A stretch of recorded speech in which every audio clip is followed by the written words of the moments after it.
Is animation the perfect medium for storytelling? In film, you're usually restricted to a 2-hour experience.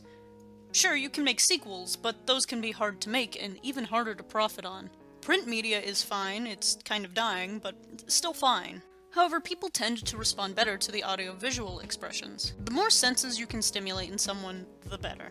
Anime seems to come at the center of this diagram. It's an audiovisual media, and it's long form, and can tell a complete story in the time it needs. It's also animated, so the boundaries of reality and physics don't matter. Poetry is a literary work in which special intensity is given to the expression of feelings and ideas by the use of a distinctive style and rhythm. Space Dandy is like visual poetry. Now this may be the 2 weeks without sleep talking, but I think I might be onto something here. Recently, I decided to watch a few episodes of Space Dandy without sound. Just watching it, no subtitles or voices or music to convey anything. Now, some episodes were harder to watch like this, but episode 9 of season 1 got me feeling the same feelings as live poetry readings do. This was the basis for the entire video I'm making here. I wondered, can poetry be wordless and visual? Can visual design and animation convey the meaning that poetry can? Now, the answer really should be no. From the definition I used earlier, poetry is a literary work and therefore can only exist in a written format.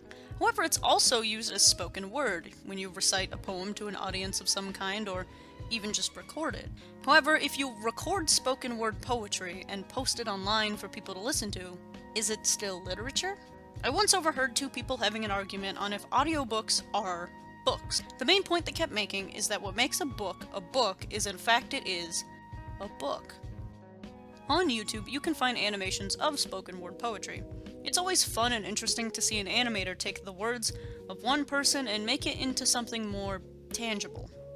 The problem is, every one of these I've found seems to follow the same pattern. They use the story of the poem to animate around, and then the words that are being spoken usually appear on screen. So really, it doesn't become visual poetry, it's recorded poetry with an animation. And then I found short animations based on poems. No words, just music in the animation. This made me happy because it means that my original thought, can there be visual poetry, is not only possible but does exist. Now, I know that animation is not the only way to make poetry visual.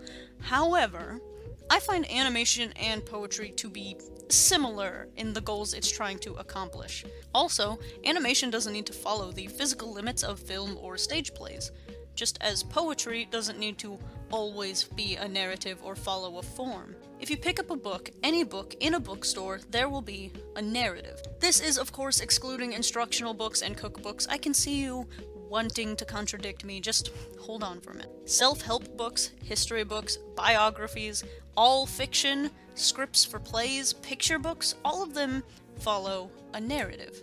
It is a rule that when you're writing, there needs to be this graph of action or events.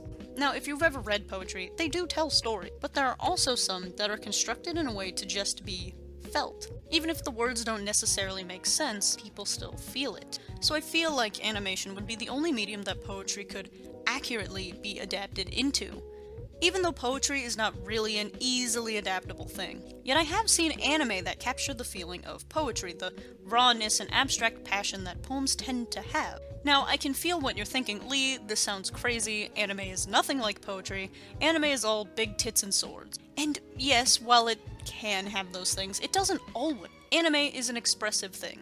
While your mainstream action harem show may not be as artistically minded, there are some shows that are, and they have meanings and messages that they try to convey. While each episode of Space Dandy has a narrative, it is not afraid to stop and just go balls to the wall to make everything feel crazy and magical and poetic in its own dandy way. The way Space Dandy uses visuals to convey raw feelings like that is impressive for the kind of show it is. A campy space adventure shouldn't be able to invoke the feelings that Space Dandy does with just line work and colors. And yet, it still does. Now, it isn't the only show to do this, and even Western animation and film is also capable of this effect, yet it is rare to find. I'm just using Space Dandy as an easy example right now. Even when what is actually happening within the context of the episode is batshit insane, The work put into the art around that story is masterful. I'll go as far to say that Space Dandy is straight up one of the best looking anime of the 2010s. Visuals is one of the most subjective things someone could like about any art form. Other than actual animation quality, the art style is harder to agree on. I know people who have refused to watch Fluey Cluey just because of its visual design.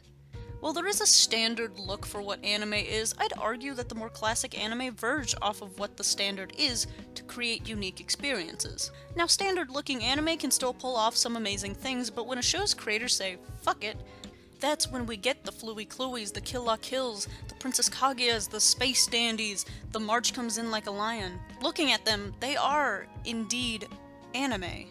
No one would mistake them for anything else but anime. However, each of them veer off of what the standard is and use visuals for meanings, for ideas, for metaphor, for poetry.